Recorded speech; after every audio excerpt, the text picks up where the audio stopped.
Tonight, the federal election campaign is underway. So what does that mean for us in Saskatchewan? Local producers are feeling the effects of Chinese pork tariffs, for better or for worse. And we'll tell you about the Saskatchewan roots of Elon Musk's grandfather. This is CBC Saskatchewan News.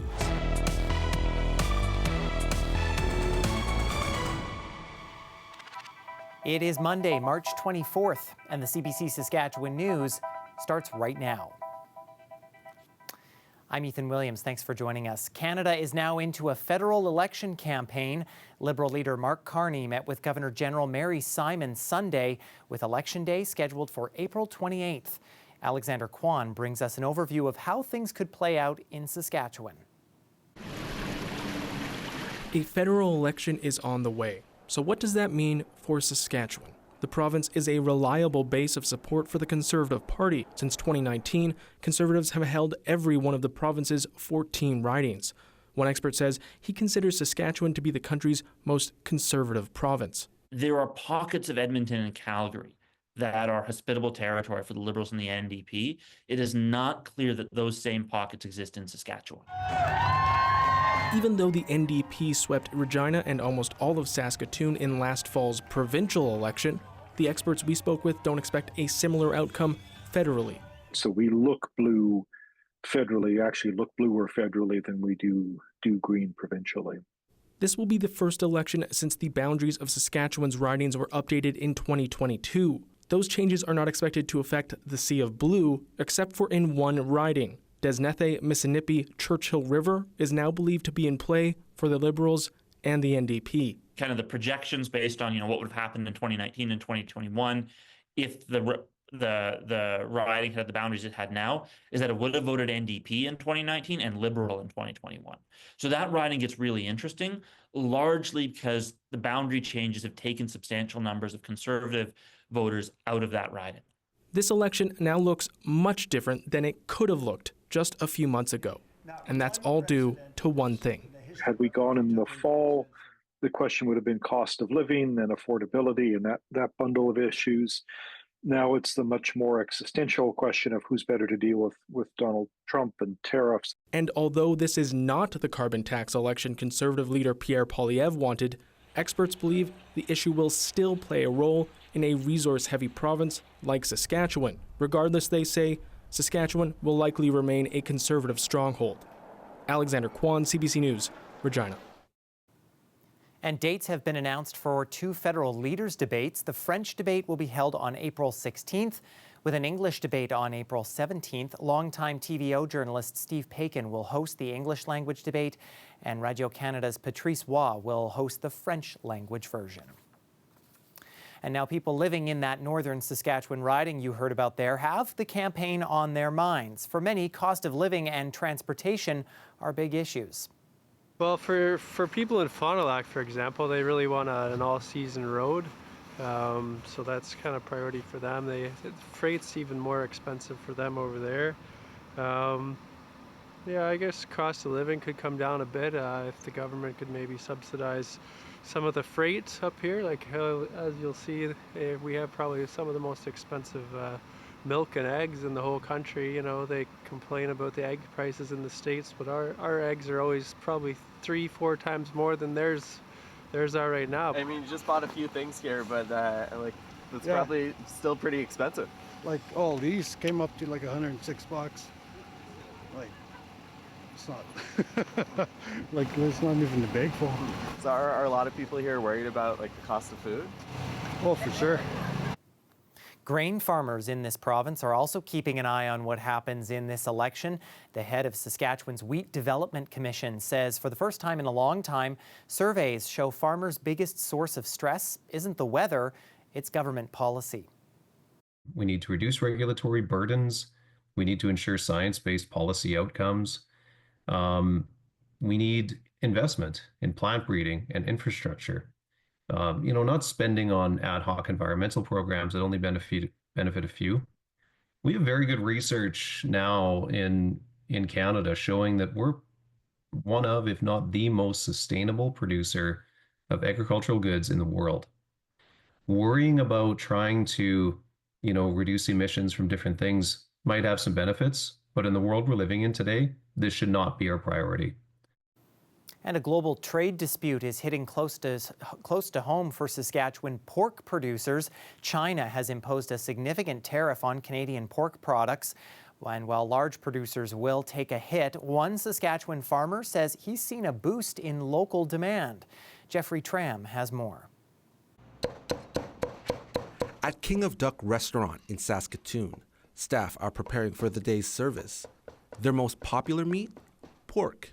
Pork to the Chinese culture is very important because like any special occasions, pork is like on the wedding menu or birthday, pork is a must, especially roasted pork. But pork is also at the center of an ongoing trade dispute. Late last year, the federal government imposed tariffs on Chinese electric vehicles. In response, China placed a 25% tariff on Canadian pork, putting pressure on producers in Saskatchewan. China is the third most popular, third most important destination for Canadian pork exports. Michael says these tariffs will force farmers who rely on exports to make tough financial decisions, as Canada sends about $500 million worth of pork to China per year. But not all pork producers will feel the impact. Ben Martins Bartel owns Groven Land Farm near Lanigan. He raises pigs, but doesn't rely on exports, selling his meat directly to Saskatchewan consumers. And because we have the small land base, we need to have a pretty diversified farm, and we direct market. So we produce food rather than commodities.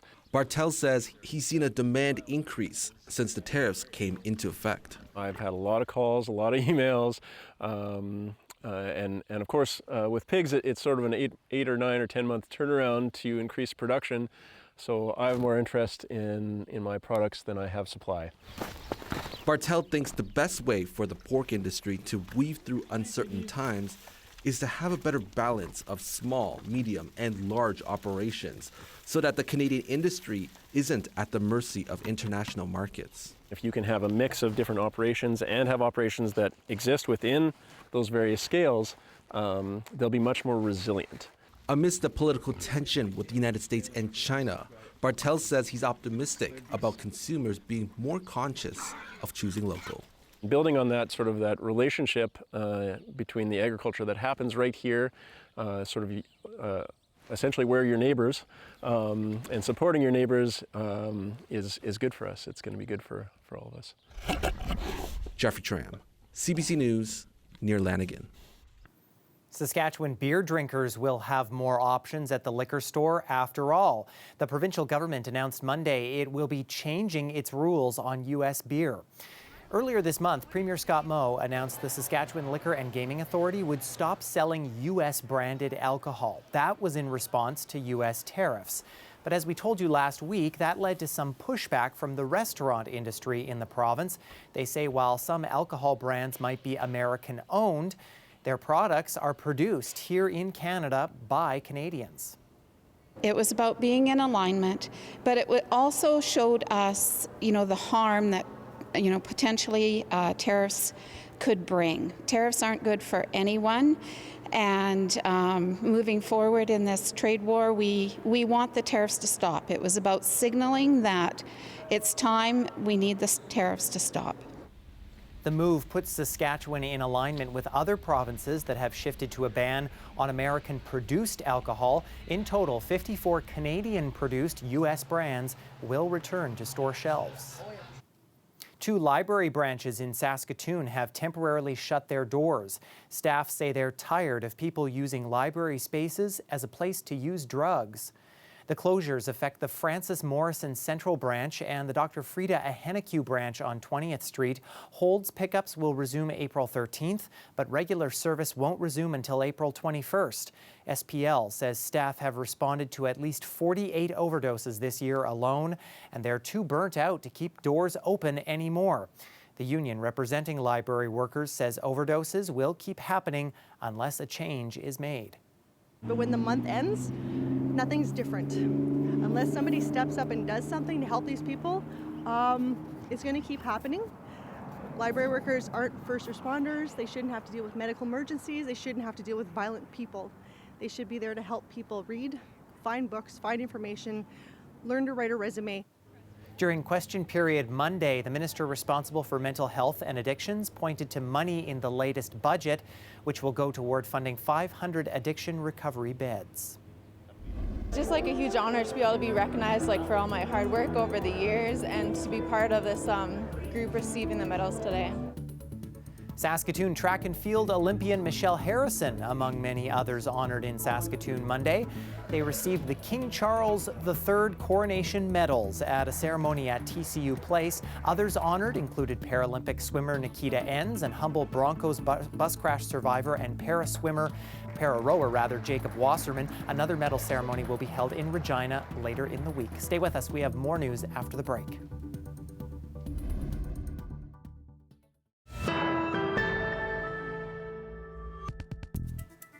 Welcome back. Elon Musk has become a prominent figure, not just in the tech space, but in the political realm as well, serving as senior advisor to U.S. President Donald Trump. But long before SpaceX and Tesla, and long before there even was Elon Musk, there was Joshua Haldeman, Musk's grandfather, who was influential in Saskatchewan's political scene. Jeff Leo has his story. Late last month, Canadians across the country started signing a petition calling for Elon Musk's Canadian citizenship to be revoked.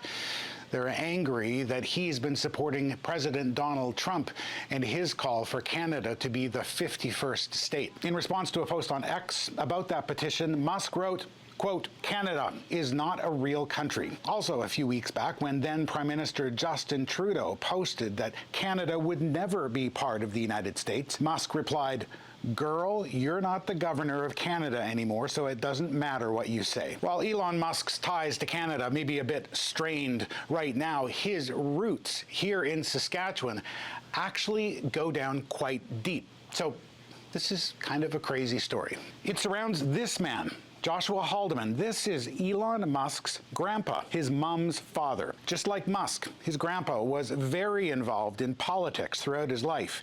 He even tangled with Canadian prime ministers, just like Musk. And he got into fights about Canadian sovereignty. Joshua Haldeman had his own conspiratorial views of the world, views that were shaped in the dirty 30s here in Saskatchewan. Let's go back almost a century, to the mid-1920s. That's when Joshua Haldeman began farming near Swift Current, Saskatchewan. It did not take long for things to go sideways. In 1929, the stock market crashed, kicking off the Great Depression. At the same time, a drought swept across the prairies, causing crops to fail and thousands of farmers to lose their land. Haldeman was one of them. He ended up blaming his loss on a global communist conspiracy that he believed controlled the banks, the media, universities, and health care. He thought that the conspiracy was pushing for the pasteurization of milk, the fluoridation of water, and mandatory vaccinations, which he believed were designed to weaken and control the population. Haldeman dedicated his life to fighting this perceived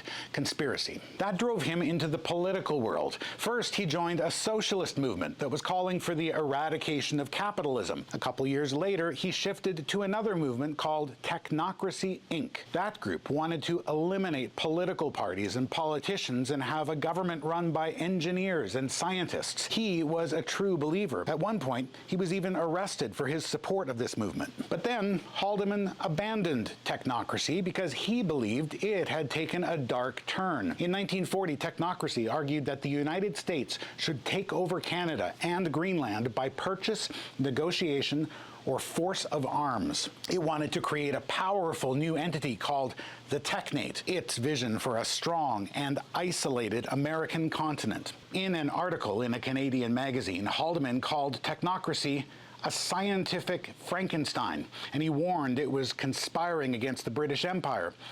and against the sovereignty of Canada. So Haldeman moved on to another political movement, social credit. This party was promoting lower taxes, fewer regulations, and Christian social values. In a newspaper, Haldeman argued the trouble with politics is that Christianity has been left out. Haldeman became the leader of Saskatchewan's Social Credit Party. He ran for premier against Tommy Douglas, who's famous for establishing Canadian Medicare. Haldeman also ran in federal campaigns against two Canadian prime ministers, William Lyon Mackenzie King and John Diefenbaker. In 1950, he left Canada and took his family of 5 to South Africa. There, he wrote a book supporting the country's racial segregation system, known as apartheid. In an article he wrote for the Regina Leader-Post, he said South Africa's black population, quote, is very primitive and must not be taken seriously, adding, quote, it takes 3 natives to do the work of 1 white man, and, quote, they cannot assume responsibility and will abuse authority. Haldeman promoted his views in books he published while in South Africa late into his life. He died in a plane crash when Elon Musk was just 3 years old. CBC's Jeff Leo with that story, and you can read more about it on our website, cbc.ca/sask. Jeff will also delve more into this story in the next episode of CBC's This is Saskatchewan podcast. That episode drops on Wednesday, wherever you get your podcasts.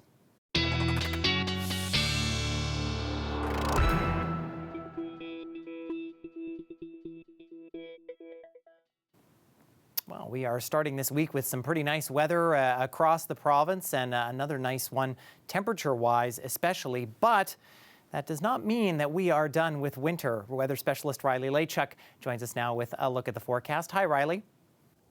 Well, a bit of a mixed bag today, Ethan, really across the province. Temperatures, yes, a bit closer to seasonal for many of us, and even some considerable warmth into the southwest corner, some double digits even. Assiniboia, Swift Current, Maple Creek at plus 12. Compare that to the 3 to 5 degrees through much of eastern parts of the province. What we have is a bit of a warm front that's going to start to push through the province as we get through the overnight hours into the day on Tuesday, introducing a bit of warmer air again into that southwestern corner of the province. You can see as that frontal boundary has started to make its way across parts of central sections, a few flurries into this. I mean, fairly light in nature, but nonetheless, a few flurries, a few rain showers, really temperature dependent. Do expect that to continue into the overnight hours as we get into the day on Tuesday. So this is all attached to this area of low pressure in northern Alberta right now. This is going to skirt across northern parts of the province, bringing with it a fairly good chance of some flurries overnight into Tuesday morning. Behind that, some much warmer air, though, and that's going to warm our temperatures up as we get into the day on Tuesday, and certainly for the next few days, expect more spring-like weather, really, for most of us. Even into the Parkland, I think, first thing in the morning as this front pushes through, bringing a fairly slight chance of a few isolated flurries, temperature dependent, maybe some rain showers for some of us as we get into the morning. As that moves its way out, we're left with a mainly sunny sky, but as we get later in the day, we'll start to see some cloud building back in. Another area of low pressure will make its way across the northern parts of the province into Manitoba. And again, out of some of this cloud cover, I think as we get into Wednesday, a fairly good chance, at least in places like Swift Current, Maple Creek, seeing a few showers into the morning hours before we start to see that tapering off once again into the afternoon. So yes, a little bit of a mixed bag, but we really do need the moisture, especially in southern sections of the province as we get through into the spring months here and as we look toward growing season. So snowfall for northern sections, general, I think 2 to 5 centimeters. This might be a bit high for Stony Rapids, but certainly looking at dusting to a few centimeters through northern sections. For the south, this is mainly a rain event, so even up to 5 millimeters, I think, possible in some of those showers into southwestern sections as we get into the day on Wednesday, but really just looking at maybe a half a millimeter, if that, for places like Yorkton. So some of us getting a little bit of moisture. We do need a little bit more of that, though, and maybe there's some of that in the long range, which we'll take a look at here in just a moment. Waking up -2 in Saskatoon, -1 in Regina first thing, looking to a high of 6 for your Tuesday, 7 for Wednesday. We'll start to bring some cloud cover back in. This ahead of a system that could bring us a few flurries in Regina into Friday and cooling us down for the weekend. This does bring with it, I think, a better chance of seeing even some accumulating snow into Saskatoon. So +6 for Tuesday, down to -7 for Friday. We'll keep an eye on accumulations Thursday into Friday, and Ethan, a little bit cooler into next week once again. And the Saskatchewan Huskies will take home the bronze medal. The USask men's hockey team have won bronze at the University Cup Hockey Tournament in Ottawa this past weekend with a 4-1 win over the Toronto Metropolitan University Bold Sunday afternoon. It is the first time since the 2016-17 hockey season that the team has received a medal. They finished in second place that year. Stay with us. We have more news and a final look at the forecast after the break.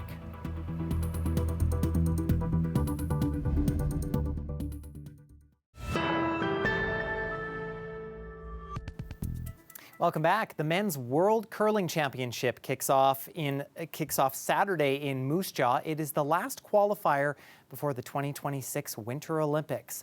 Team Canada skip Brad Jacobs and his Alberta team are representing Canada, marking Jacobs' second appearance at Worlds.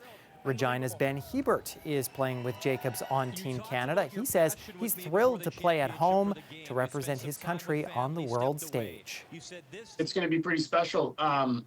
Like you say, I've never got to play in a world championship at home, but you know, we've played in a world championship in Moncton, played in Olympics Vancouver, world championship in Lethbridge, and anywhere, like Brad said, you hear the Canadian, you know, fans roaring and waving the flag, and it's pretty awesome to hear those roars on your side. And you know, I've said this for my whole life. I've been in Alberta 20 years now, and I still think the best sport fans in the country are in Saskatchewan, not just curling fans, sports in general. And so heading back there, you know, so many familiar faces, families, friends, people I curled against. I said last year at the Briar in Regina, I forgot how many people I knew in the curling world in Regina. And when I got to the Briar, I saw so many people that I, you know, were supporting me, and it was great to see them. And they're all older now, they got kids, and I expect to see them all in Moose Jaw, you know, cheering us on. And I look forward to sharing those great moments with all of them and my teammates. And yeah, it's going to be amazing being back home. 13 teams are playing for gold at the Moose Jaw Event Centre. Team Canada's first game is against Japan on Saturday.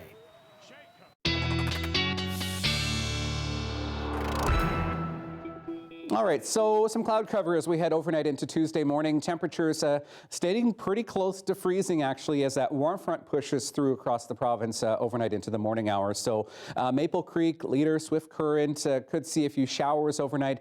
Maybe a few fog patches in some of this as well. So just keep that in mind into the overnight hours. -3 in Regina and Saskatoon. And then as we get into northern sections, a better chance of seeing a few flurries or some light snow even into the overnight hours for places like La Loche, Uranium City, -8s up the eastern edge of the province into the morning hours. Few flurries on and off through the day, really across northern sections, mainly cloudy skies in behind that. Not to say we won't see a few peaks of sunshine, but certainly do expect a bit of a cloudier one Tuesday. Then we'll rinse and repeat for Wednesday and get maybe a few more flurries into the day. In the southern sections, we do clear out. We get some sunshine back into the afternoon, but Ethan, will start to see that cloud building back in later in the day once again. Okay, thank you very much, Riley. And that is it for us. For more news anytime, you can always head to our website or subscribe to the CBC Saskatchewan YouTube channel. You can also download the CBC News app on your smartphone or tablet. Thanks so much for watching.